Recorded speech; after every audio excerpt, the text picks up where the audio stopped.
But the only number I care about right now is number 7. It's the most magical number, and it's the episode of Hot D that we were treated to this last week.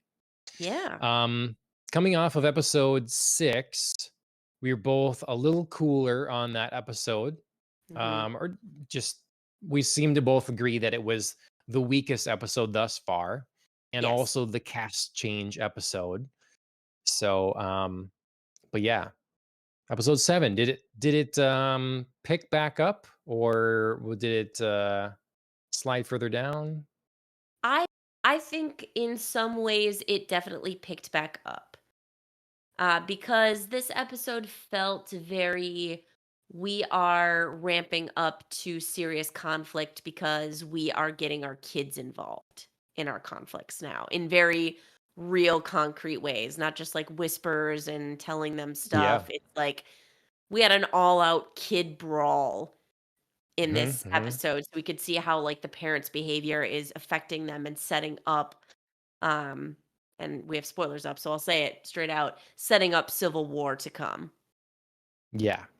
Right. So, yeah, so I do feel like the stakes were growing in this episode, for, just, like, real meaningful conflict that is happening, even if it's still based, in my opinion, on a bunch of absolute BS.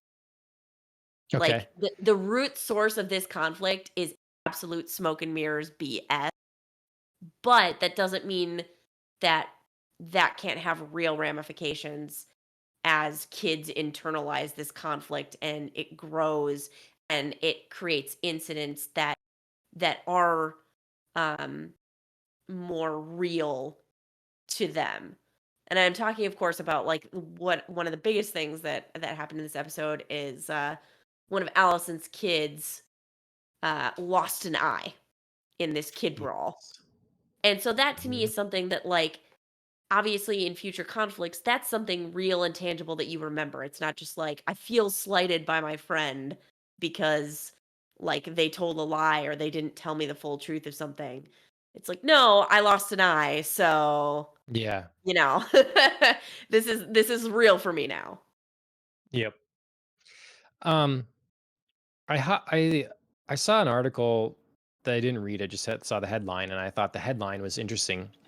Mm, Um, it was how millennial of me. It was like the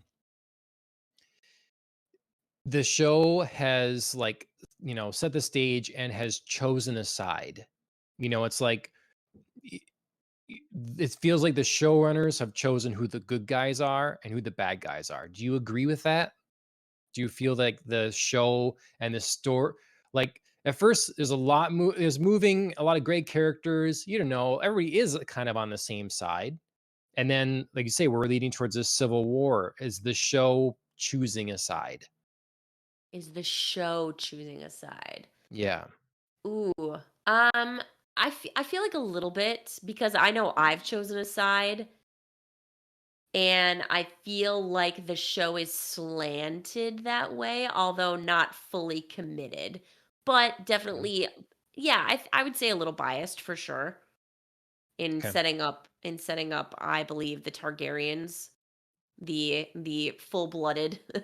Targaryens, um, as like our not quite heroes, but maybe like anti-hero s good-ish guys, because nobody's good Right. Yeah. in this show, and I do think that is something the show does well. But yeah, I do think the show is a little like biased towards the side of like Rhaenyra, Daemon, even Viserys to a point, because I think he's become a sympathetic figure. Even when Yeah. you're frustrated with him, I do think you just feel bad for him because he wants so badly to have this, tension dissolved, this family reunited. He does want peace so badly. And I don't think it's just for the sake of peace. I think he just genuinely wants the people in his life to get along. Yeah. Um, and suffers when they don't. So yeah, so I think even he's kind of become this like a bit pitiable but sympathetic character. Yeah. Yeah. you do feel bad for him, and he's sort of the one that sees that this is meaningless. We talked a little bit about in the last episode how we needed to be reminded of the stakes and you know, what's really at play here, and because otherwise it does feel meaningless. But at the same time, when we see this sort of civil war and this breakdown, yeah, I buy it as believable. As silly Mhm. as it is, how many conflicts throughout history have been for purely emotional reasons or because someone wants their name on something, there's someone wants the seat of power or whatever. Just you imagine a family breakdown, family inheritance squabble or whatever. Well, now those make those people be the ones that rule over all of some Mhm. country, all of Westeros in this case. Yeah, yeah. I think this episode did a really great job because the last episode was just so much about like the nothingness of the conflict, and there wasn't any meaningful growth in it. And it just still felt like the same petty drama recycled 10 years later. This episode did a really good job of turning that nothing into something. Mhm. And like I said, kind of showing us the way that petty squabbles can turn into huge blowups when you pass it along to other people, especially your kids. Um, because this episode really reminded me of both the nothingness of like the beginning point of how like on for me on Alicent and the Hightower side, it's basically auto gaslighting Alicent into like being pitted against Rhaenyra, and there's really a lot of nothing there at the heart of that conflict. But when you say it enough and you believe it enough and you reiterate it enough in different ways and you pass that on to your kids and they internalize that and create an actual conflict, it's now something. Like Alicent Right. now has something to be mad about, which is her kid losing an eye, which is perfectly Right. legitimate. I mean, as a mom, like I would Of be course. absolutely livid. That is a real something that you can point to now, and that's a real manifestation of Alicent's fixation on Rhaenyra is going to kill my children if she ascends the throne, and her kids will attack my kids, and blah blah blah. So this is like basically auto gaslighting her into believing that, and then circumstances lining up to prove her correct, Right. rather than her fears actually being founded on anything Right. substantial. It's now like Yeah. the reverse. But that again, that doesn't mean it's not real for her now. Yeah. No, that's a good point. That's a good way to see it where you can be worried about something that doesn't exist or worried about a nothing burger thing. You can think of it like a conspiracy theory. You're super worried about something that is like, someone feels has no basis anywhere.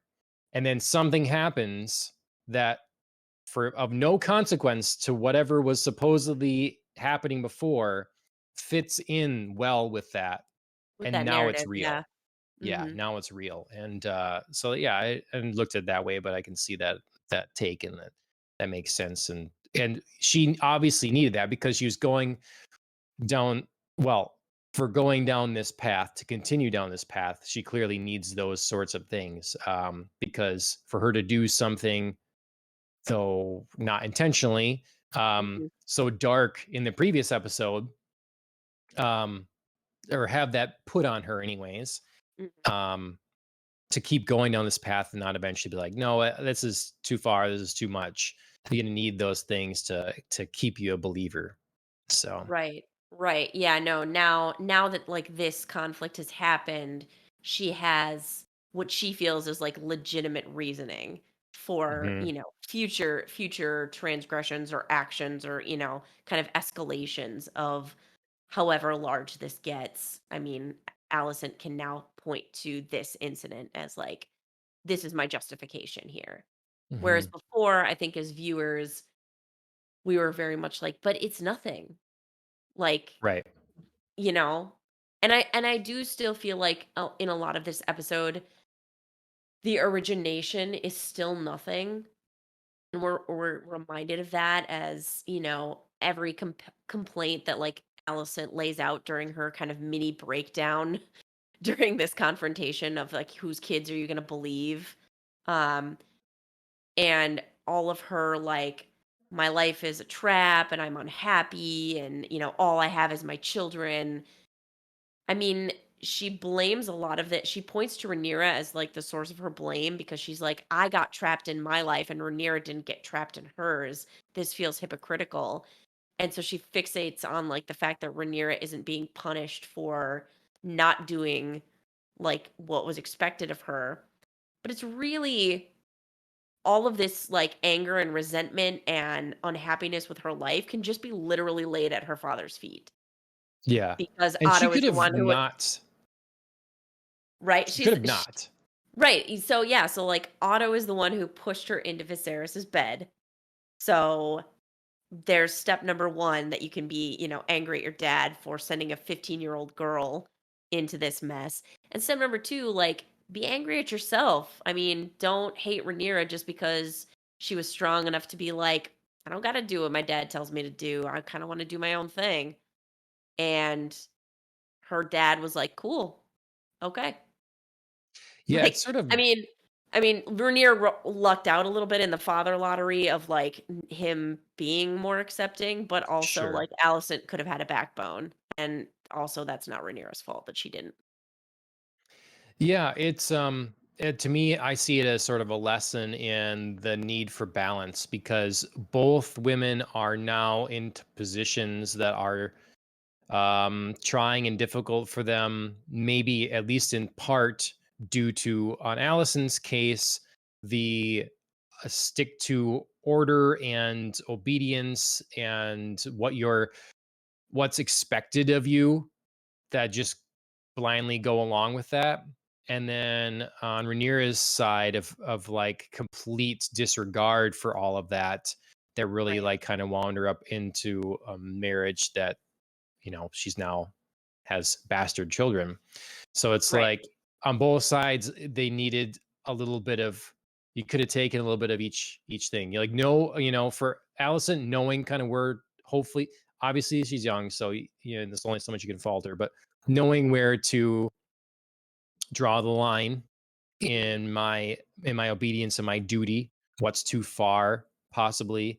And then with Rhaenyra, knowing, like, understanding the position you're in and the good fortune you have in this position, and like taking those things where they are, and then you know grabbing your freedom where you can as well. Somewhere in the middle here, they both could have been Yeah. a lot happier. Yeah, and this episode does set up some interesting concessions to some of that where we get, several conversations between Rhaenyra and Laenor saying, we tried. She's like, I wanted to have your heirs. I didn't want to be put in this position. Like they clearly tried multiple times, Said a although few times, I'm like, that's not enough. right. Well, I mean, it's I feel like that was The intentionally few times vague. we lay together. Right. I feel So like that was intentionally vague because we're still not exactly sure what went wrong. Like, did they, sure.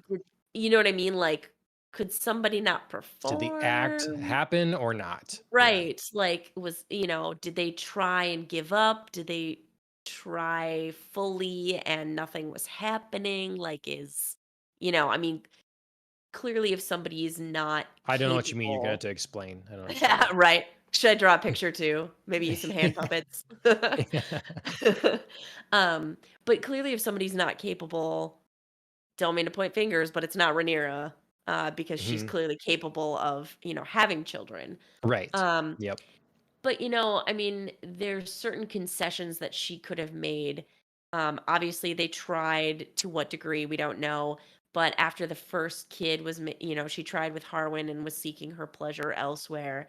And after the first kid came out with like dark hair, she could have been like, okay, like nobody's really going to believe that this is Laener's son. At least I Yeah. should maybe lay with somebody who's blonde headed so we Yeah. can fake it. You know what I mean? Like, Mhm.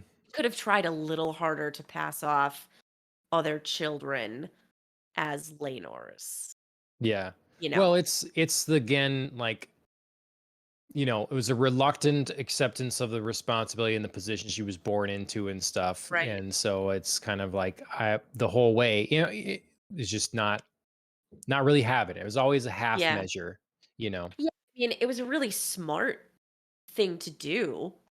Um, they both probably just should have been a little more committed to it. You know what I mean? Like, Mhm. it was a really smart thing to do politically, obviously, they were, like, sewing back up the divide that was created between Targaryen and Velaryon houses, when Viserys totally effed everything up by not marrying Laena. So it was a smart political move to, like, bring them back together, consolidate some solid power from the houses of Valyria, and it's probably the best that both of them were going to do in terms of happiness of, like, we have to get married. Our preferences are not for each other, but this arrangement can work. Like, we seem friendly, Mhm. and this is a way we can both, like, get what we want. So it's a smart measure to take. Like I said, they just should have been more committed to the act of it, Yeah. and maybe Well, a little more discreet in their, seeking pleasures elsewhere. what's the husband's name again? Laner? Laner. Okay. Do we not have it Yeah. on our list? How do you spell that? It was spelled. Laenor. Okay. Um, yeah, I thought it was, I was really disappointed by him, that he you know, didn't stand by and like perform that role well as husband and Yeah, father. yeah, Like regardless, just that was disappointing. So then I was excited when he decided to recommit himself, and well, yes. but yeah. Yeah, we'll get I there, mean, far because too that late. right. We'll get there because that sort of, like, back 10, 15 minutes of the end of the episode was a lot of, like, sliding things happening in Yeah. succession, and I really liked the pacing of everything because it felt like it was picking up and you thought it was gonna go one direction, and then it completely went another, and I really Hmm. loved that. So, Yep. Yeah, so the episode was interesting. We have a shot of it here, sort of. We got a funeral, and everybody's standing around very awkwardly. We sort of have different kind of conversations here and there. Adults trying to tell kids to like, talk to one another, and um, I love the line. One of the Valerians, kind of the head of the house or whatever, he said, "Is it Corliss?" Yeah, Corliss, yeah. Corliss. Um, I think it was him talking to one of Rhaenyra's kids, saying, "You're going to be the Oh, leader yeah, of head of here or whatever someday and stuff. So you should do this." And the kid's just like, "I don't want any of this. That means everyone I know is dead." And it's like that's a yeah, good way to look at it. Like all these people again, the machinations of all these adults for what, And that's the thing, like the only thing they have to fear really is themselves, because at this point if they do the things like Rhaenyra had said, they stick together, they act as a family, there isn't the threat. They right. if you have the Valerians and the Otto, High Towers, and the Targaryens, and they're unified, or even if you have the Lannisters and your council now and stuff, and everybody's kind of behind and sees the strength of and unity here, the other families aren't going to rebel because Right, because that was the impetus for all this again. Oh my God, there's going to be a queen, and so if if you shore up the strength here, you're just not I just right, don't buy you're gonna have this all out, right, assault, especially then with new heirs to right, like before you know it, it changes again. right, The citizens don't care about this. There's not going to be an upheaval from the citizens. I just don't believe right. that either. And the other houses, if you are on good terms with everyone, they're not gonna either. Everybody's Right. pockets are being lined and their, borders being defended. Right. Yeah. This show is clearly making it all about the internal conflict that's driving literally all of this, because we've seen no other houses really have a stake or care or show that, Mhm. like, if Rhaenyra becomes queen, we're just going to raise hell. Yep. In fact, the only time we've seen any real, concrete, meaningful opinion about Rhaenyra being queen was when they all bent the knee, because Viserys was like, Yeah. "Here's my new heir. Do it." Yep. Yep. I And mean, then it's just the word of people saying that she won't be accepted. right, But right. I mean, sure, there's been, like, little tiny, like, Lannister just imagining that, like, Aegon's gonna be named heir because, like, "Doesn't that make sense?" And, like, "You'll be my queen, and you're not gonna be, like, anybody else's queen." Or that play that, Rhaenyra and Daemon saw, where the common people were like, "Oh, like, Rhaenyra sitting on the Iron Throne, we don't love it." Like, those were such, like, weak attempts to, like, show that I just don't believe there's actually any real sentiment towards, "We need to take action." yep. So, Yep. clearly, They this show meant is just all about the internal, like, driving this. Mhm. They mentioned the um what is it? Do I have the whiskey here? No, I don't. It's Martell. Oh, House Um Martell? Mhm. yeah, The I think they Martell, yeah. mentioned them maybe, and you can't trust them and stuff. So maybe they be some sort of threat. I don't know where they're at or how powerful, or obviously, do Yeah, they have the wealth that they do in Game of Thrones time, right. or is that not yet acquired? But yeah. But I think it is a smart, it's a frustrating on one hand, sequence of events, because on the one hand, we're all just like, "If you guys could just, like, get over yourselves, this would be Hmm. fine." On Yep. the other, it is a good way to differentiate this show from Game of Thrones, Yes. because Game of Thrones was all about outsiders vying and Yes. different houses vying for power, and this is literally just, like, internal civil war ripping each other apart.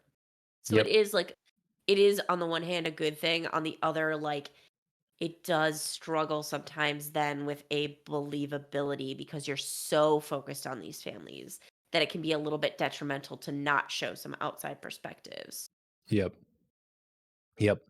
But I mean, like I say, I do, as long as there's the right reminders here and there, I do completely believe it. Um, Seen more than one family go through just inheritance problems. Again, Oh, just yeah, yeah. normal families and stuff with The nothing like this at stake. So Yeah, it's like, for sure. the crux of this, like I said, especially with this episode, is really very real in its execution. It's just, sometimes, like you said, like, when everybody's like, "Oh, Rhaenyra," like, everybody's gonna just, like, panic at the thought of Rhaenyra being queen instead of there being a king. Like, it is a little like, "Well, we've seen almost no outside opinions, so Yep. that you don't dwell on that too much, because then it drags down the believability factor." Yep. Let's see. So we are a bit another big moment of the show is so we'd already talked about the fight with the kids, and that Mhm. fight it stems from the idea that I think it's Aegon. Resin isn't Aegon that loses the eye, the young No, one. Aemond. It's Aemond. Okay, so Aemond going and kind of mustering the courage and the confidence to approach the like largest living dragon or whatever and manage to claim it Yeah, essentially. Bond, yeah. The yeah, the a Vhagar. dragon that was not expected to go to him. Mhm. um what do you think of this move? I mean, do you feel the kid is like, well, I'm going to take this dragon from my cousins here or whatever? Or is it more like there's an It's opportunity here, like Yeah, my to me, it's a aunt bit is of both. dead? Yeah, it's a bit of both. Um, Obviously, we've seen Aemond be bullied and ridiculed for being the prince without a dragon, like the only kid, which we never really saw that like Helena had one. There, Right. Viserys and Alicent's daughter, but we're just like expected to go with it that she has one, and somehow Aemond is the only kid without one. Um, so I get from the previous episode there's an aspect of sympathy there because he's been so bullied and ridiculed and persecuted, and he's feeling desperate. On the other hand, like, yeah, this is a shit sneaky move. Like just going in there and claiming Vagar, like what, days, moments after, Lena's funeral. Hmm. I I mean, it's, yeah, it's a pile of trash, absolutely, and the twins have every right to be angry at him for it. Absolutely. And so it's like, you know, I guess he saved them the infighting themselves. Which twin is gonna be able to have the dragon, right? I think Or is there something where they can Is both? Bela is supposed to be the older twin by a couple minutes, so I'm sure Okay, there that would was have the idea. been, yeah, I'm sure there would have been a, Bela gets first. Or if one twin doesn't want to be, I mean, we never really get the, like, both of them want to be. Who is the twin? God, I can't remember now. In the last episode that was trying to hatch a dragon egg in Oh Pentos. yeah, One of yeah. them was. Hmm. So I mean, I we could take that either as one of them is clearly more committed than the other, or I mean, maybe that twin would be the one being like, "No, I'm really committed to this dragon egg and hatching a dragon," and you try to bond with Vagar. Or there just was an awareness of a inheritance, Yeah, for the one, and so yeah, the or right, something like that. right. The Yeah, other doesn't really want it. I mean, yeah, I feel like the show wasn't too focused on like the twins infighting over who gets. It was literally just yeah, both of them felt like, "How dare you sneak in there?" Which again, I feel is perfectly legitimate. Doesn't mean I didn't yeah. feel sorry for Aemond and want him to Hmm. have a dragon, but this wasn't the way to go. Well, and at first I didn't think about it, but then after the fact, I'm like, yeah, I suppose he knew what he was doing. It's like, oh, he's a kid or whatever, but clearly, he Close enough. understands the idea of having a dragon and how it is to Right, like bond with one, and yeah, so right. he's old So, enough. No. yeah, I mean, he's obviously been around, like, the dragon pit at, Yep. uh at King's Landing and knows how, like, the bonding process works and, like, what's expected of a dragon rider. So, yeah. Yeah, he knew what he was doing, and under different circumstances, I would have been happy for him, but not these. So, I just had to say this show has the best dragons. They have the yeah, best looking dragons I've ever seen. I don't know if I've said it on the previous episode or not, but I just think they're the best, you know? yeah, yeah. So No, it's that's it's something been that. fun to see the absolute, like, variety of different dragons. Hmm. I don't I feel like the show stumbled a little bit in introducing them and, like, the concept of how all of this would work, and kind of, Yeah. like, eh, underwhelmed us in the, like, amount of dragons that there would be and the potential riders that there would be, but I feel like it's really picked up, like I said, in showing us, like, different kinds of dragons, like, doing visuals to really bring out, like, different personalities and see who's matching with who as far as dragon and rider. I really enjoy this, and Yep. well done on the budget being spent on the dragons. Yep.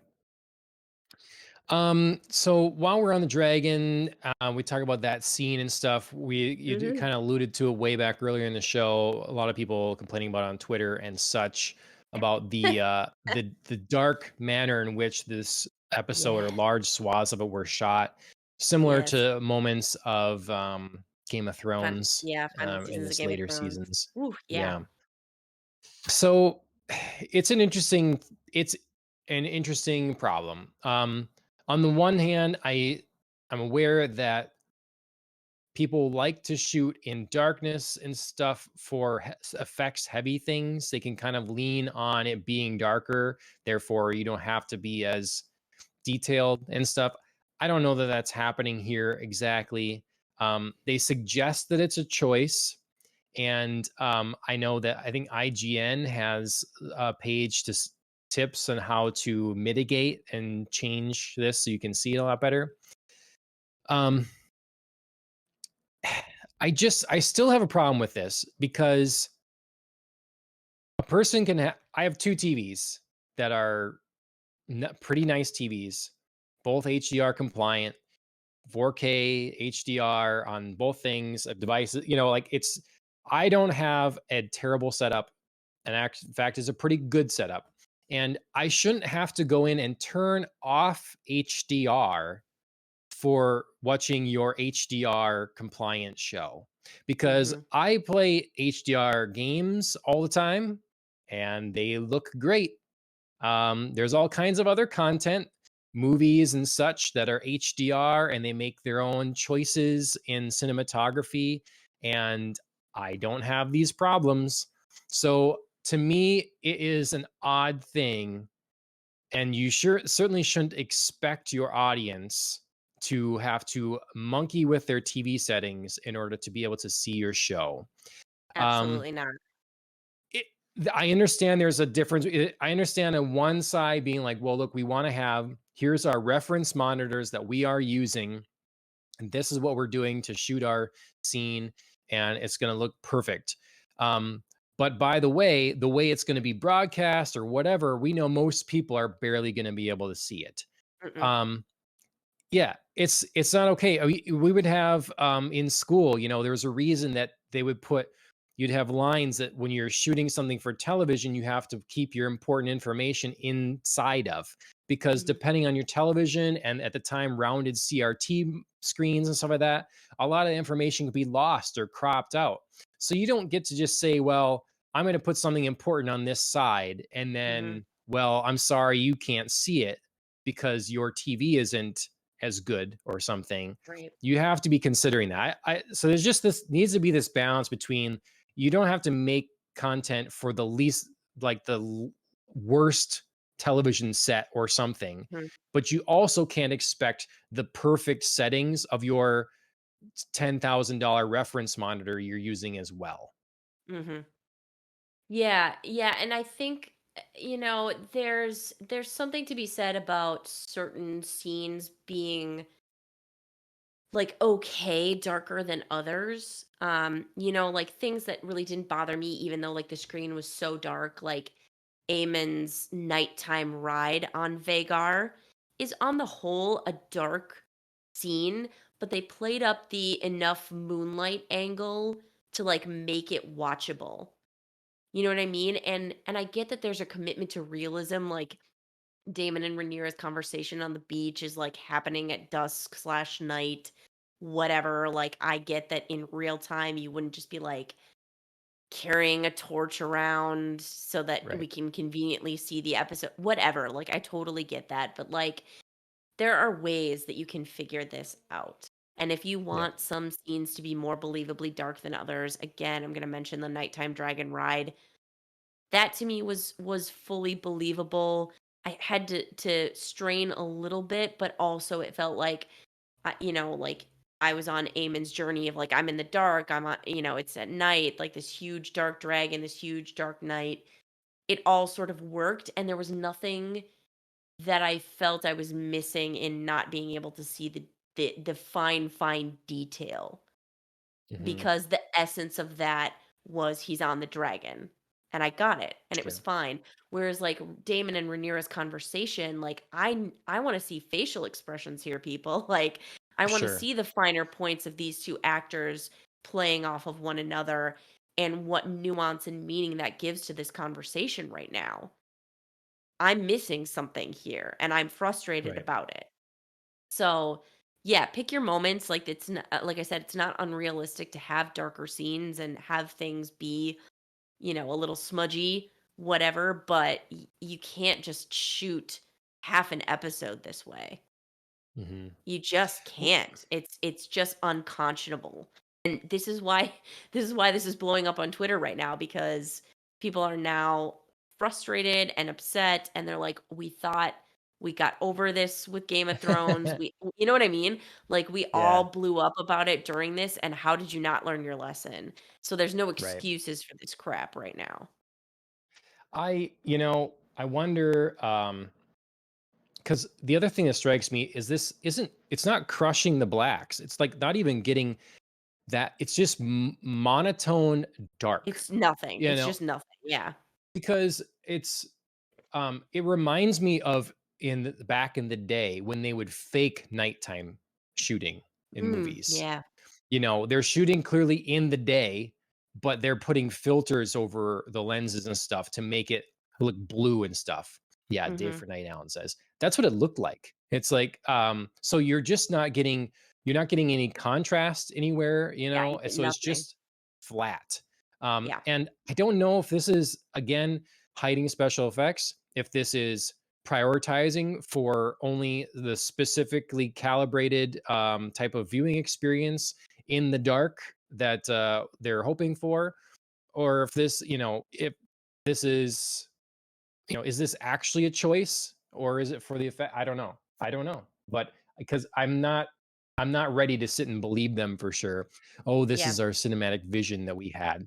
I'm trying to log in now on my laptop because it's plenty bright in here, and my laptop is Mm. probably the um, best thing I have in terms of viewing whatever. And Sure. if I get to it in time, I'll see what those scenes look like and stuff. Sure. But I don't know. Highly It's weird. disappointing. Yeah. hmm Yep. So Like I I said, just I I mean, just don't have problems with any other thing. There's nothing no, yeah. else. Yeah. Sometimes a show is dark and it's like, yeah, it's best to be watched at night or when the lights are down. I get it. But I've just never had Yeah. this kind of issue. No, So, yeah, this isn't even dark. This is just like a blanket. It's horrible and it distracts from what I think is otherwise a very solid episode. And it's too bad. mhm. Let's see. Okay, here we are in the darkness. I'll leave this play while. So yeah, we're talking about that. We might as well talk about Rhaenyra and Damon. Yeah, I was gonna say Pretty we should get big. into the last like 10-ish, 15-ish minutes of this episode because a lot of things just like landslide one over the other. Okay, I'm watching this on. It's bright here, but on my MacBook Pro, fully capable of Dolby Vision, HDR10, whatever kind of high dynamic contrast they want to use, and it's still very dark. Yeah. Um, like it's certainly better than my television set, but that's to be expected. That's everybody. Everybody's phone screen or laptop screen or something is better than their television set. Almost everyone. Mhm. Um, it's still too dark. Yeah, it's So, absolutely ridiculous. let's One see. one of the one of the things that is happening in obviously these dark moments is something pretty Mhm. pivotal to the show that sets up Yes. how the closing of this episode goes, which is Damon and Rhaenyra finally admit and act on being the important adjective here, Yes. or the important action here, act on their attraction for each other. And following this beach time conversation, get down and dirty. In the They sand. have Yeah. they do. Little summer lovin'. Um, Drifting away. yeah, Um, so yeah, so I mean, this is like huge. I didn't expect this to happen in this episode. I mean, I know there were a lot of like moments building to it, and I just wasn't sure if it ever was going to. And because I wasn't sure if like Damon was still going to be a little bit resistant or not. And nope, not anymore. Yes. Is it wrong for me to be like about time? Because No, I feel no. I like mean, the again show we could the have show's built saved. that up. Yeah, they built it up, and again, so many things could have been probably fixed here and solved. I mean, Right. sorry for the kids, whatever, but as far as the kingdom, yeah, you would have had different children, and There'd be a bunch of other Yeah, children that didn't exist. right, right. Which I mean, in my view, isn't a terrible thing because we haven't exactly seen the greatest behaviors and characters from the kids. I mean, Aegon, Alicent and Viserys's firstborn, is clearly just a little asshole. I said it last episode, and my opinion of him this episode hasn't changed. Aemond, who I did feel sorry for, is now like kind of on my shit list too for being all sneaky. Helena's not bad, but we just don't really know anything about her. She's just kind of been like Yeah. side piece character. And Rhaenyra's children seem fine, although they're gonna obviously have tough lives. Because Yes. everybody tries to like buy into this, like they're Laenor's children, but we really know they're Harwin's. But hey, don't ever really actually admit that or grieve for your father who just died, because then that would be admitting that that's your real father. So basically, live a lie. Yep. So, yeah, so Yep. it's just kind of, like, really sad for all these kids, and yeah, like you Yep. said, a lot of things and I think the show kind of points out that a lot of things could have been solved if, everybody wasn't so like, "Oh my god, Damon and Rhaenyra can't marry for, like, a no apparent reason. We're gonna pretend that, like, them being uncle and niece is something horrific and not to be thought of, but hey, on the flip side, Otto Hightower suggests that she marry her own half-brother, and then later Right. on, like, pushes Alicent to engage her literal own direct first children to each other, because that Right. little tidbit was slipped in that Aegon and Helena are betrothed, which Right. has anyone checked on that poor girl? Like, I don't know that she I don't know that she's gonna be happy about this, and I don't know that she really Well, even gets it because her was mental that state is something to be questioned. for sure, or was that suggested No, that was as a definitely a that was like a Aegon and Helena are gonna get married. okay. I Yeah. definitely wrote it down as, like, it's, like, a thing. They're betrothed to each other. Fun. Yeah. Yeah, So fun. everybody wants to pretend like Damon and Rhaenyra is this, like, horrible, incestuous, like, awful thing when that's just, like, a really convenient excuse to keep them apart? Question Yeah. mark. Yep. So, So, I don't know. Yeah. I liked that it finally happened. I liked our yes. wedding ceremony here and stuff. Yes, clearly That meant that to was be harmonious. legitimate. You know what I Yep. mean? It's the only, like, real ceremony that we've seen go off without a hitch. Yeah. I mean, we never saw Alicent and Viserys actually get married. And then, the wedding that we were supposed to see, Laenor and Rhaenyra, was obviously just like big feast interruptus, and then like a quickie, like back alley kind of ceremony with just like a small circle of people. So this is clearly Yep. meant to be like the legit marriage of the show. Yep. Um, I guess there's one other thing. Well, okay, two other things. I want to like for sure. Just what do you think of the scene at the end? The big family around the fire, and we got the Yeah. um Allison trying to stab Oh yeah. Rhaenyra, and like the commanding Sir Chris and Cole to like take Yeah. the eye of Oof. someone, and then Oof. you got, Nasty. it just all Nasty. looks everywhere like who's gonna do what here. Yeah. And finally, I'm gonna do it myself. Yeah. Um, how would you like how that scene all went down? I loved it because it was sort of a coming down off her high horse moment for Alicent, and people did get to see that, like, she's not perfect, obedient little queenie. She can be vicious and violent and unreasonable. Because, yeah, I mean, it's certainly reasonable for you to be mad about your kid losing an eye and want, you know, some sort of you know, not retribution maybe, but just like addressment of that, and not just like, boo, it's an unfortunate accident because Viserys did gloss over it.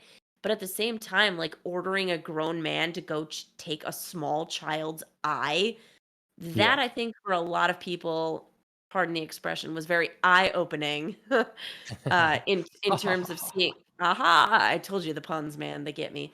Um, it was very eye-opening in terms of, like, people seeing Alicent as not just, like, this non-threatening little mousy character, whether that's good or bad for her in the future in terms of like inspiring fear, and using that to her advantage is maybe a good thing. And then also for them understanding that like she is ruthless and maybe not someone to just um see as morally high or above everybody else or above the fray.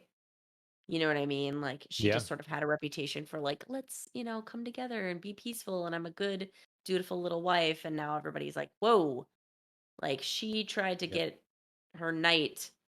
Not only did she disobey Viserys, but she also tried to get her knight to attack a child. So And you can not see how great. maybe her kids are turning out this way. We saw a little bit of that in the last Right. episode or whatever, but just like the kind of pressure she's putting on them, the sort of way that Right. she talks to them and talks poorly about everyone else in their Yeah. family. Yeah. It's kind of that thing where really, using them as a vent place to vent and to lay my burdens upon you. Yeah, you're gonna Right. have some problems, and you see how they differently rebel. Maybe the Right. daughter is like pulling herself inward, and that's how she manages. And then the other kid is like, F all this. I'm after women. That's my kind of thing. And then the other one's like, gets, takes it very seriously, I Mhm. guess, and then the bullying on top of that's not helping out. So, Right. yeah. Um, the giant ploy. We can't get married. Yeah. We can't get married if my husband is alive, Right. says And Rhaenyra. right. And this conversation comes right after the pivotal, like, Lenore comes to a realization, like, I haven't been there. I've been a shit husband. Yeah. He's finally Hmm. saying the right things. Like, I want to be there. I'm going to recommit to our family. I'm going to be a father to these kids. Like 10 And years too late. right. But like, you're like, oh, finally, we're going to get somewhere with you. And then, like, this Mhm. conversation between Damon and Rhaenyra, where they're like, ugh, Laner's an obstacle. What are we gonna do about that? So it feels like this huge sort of betrayal of this recommitment that he's made, but maybe it is and maybe it isn't. Yeah. Because yeah, we see them like talk about, we're destiny, we're meant for each other. They're going through this marriage ceremony and they're talking, there's a voiceover all the while of like, well, if we got rid of Laner, we're to be feared and respected and, we'll have this like consolidation of power. So guess we're going to do it. And then we have, Damon approaching his lover Carl to be like, I can give you gold, you can start over. So we feel like this whole like plot is being set in motion and it really plays out that way while Carl attacks Lenor in the following scene. And then we have the big reveal of okay, Carl and Lenor got into this sword fight, but somehow Lenor didn't die of like stabbing. He died of being burned to death, which Yeah. I immediately found super suspicious. I was like, That that is some BS, like, this is tricksy, whether it's, like, Carl himself or whether it's Damon and Rhaenyra in on it too, which I would like to believe because I do like to think that Rhaenyra at least thought of Laenor as, like, a acquaintance, friend, ally, Yeah. something, you know? Like, it was lukewarm friendship, I don't know. Something. Hmm. Um, but yeah, it felt all very suspicious, and then, we have the next scene where a shaved Laenor jumps into the boat with Carl, clearly headed off, for distant lands to escape all of this, Yeah. which Cross I the was narrow very sea. yep, I was very happy about. It- Do you have an opinion? Do you think it is one way or the other, or who knows who's I responsible? Is mean, this the plan all along? till proven otherwise, I feel like Rhaenyra would try to spare Laenor, and this is like a pretty simple way to do it. You know what I mean? Like she doesn't care about whatever random person got burned to death. So, if they can pull this off and it's really easy to do and pull a bait and switch and she gets to marry Damon, but save her friend and potentially still have an ally out there somewhere if she's ever desperately in need. Why not? And I don't Sure. think Dam and I don't think Damon has enough passion either way to care about it to be like, no, we should just really kill him. Like, why Right. would he care? Yep. So who did burn?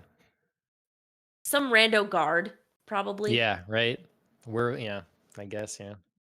You know? It's sad that that's like okay. I Oh, mean, I kind of like you. You're a nice guy. We've been friends since your childhood. Just pick someone to right, burn in your place, like right. that's fine. You put your hair on them so that Yep, can be seen and burnt, and right, there it is. right. Should I pick someone that doesn't have a family? I don't care. Just Just if whoever you whoever. want. Yeah, Yeah. Could be someone not a you big don't deal. ever like or who made fun of you one Yeah, time or, yeah. whatever. Mhm. Could be the You don't town like drunk. I don't the know. the cadence of their walk, get Right, rid of them. right. Looked at you funny one day. Yeah. Um, yeah, yeah. I mean, this show does just sort of set up that kind of Yeah. loose morality in that It's a like lot we're of like, things, oh yeah. well, at least Lenore didn't die, and hopefully he escaped this life and he's gonna go start the life he wants. I mean, And watching sorry, some Cyberpunk, rando guy, right? it's all kinds of stuff, like Right. not not good, not good. Our protagonists and heroes aren't really heroes, if No, they're you like not. look at They're it from a realistic, if this were real point of view. they're yeah, they're anti-heroes, and that's okay. I Mhm. mean, when has Game of Thrones ever set up a truly good character? I mean, the closest I think we've ever had is Ned Jon Stark. Snow. Okay. Well, Yeah. yeah, Jon Snow too, although he's done some stuff, but Ned Stark, I would say, is the closest thing we've had to like somebody who's always really trying to do the right thing. Yes. Yep. And look what happens. I exactly, that's what I mean. Like he Mhm. is killed so soon, way before his time, shockingly before his time. Mhm. At least to the audience. And yeah, so I mean, this universe is never just going to have good people because they're gone. Yep. Even even in this show, Lionel Strong, Yep. he is probably the closest thing to a good, truly good Yep. character. And again, oft before his time. Yep. Absolutely.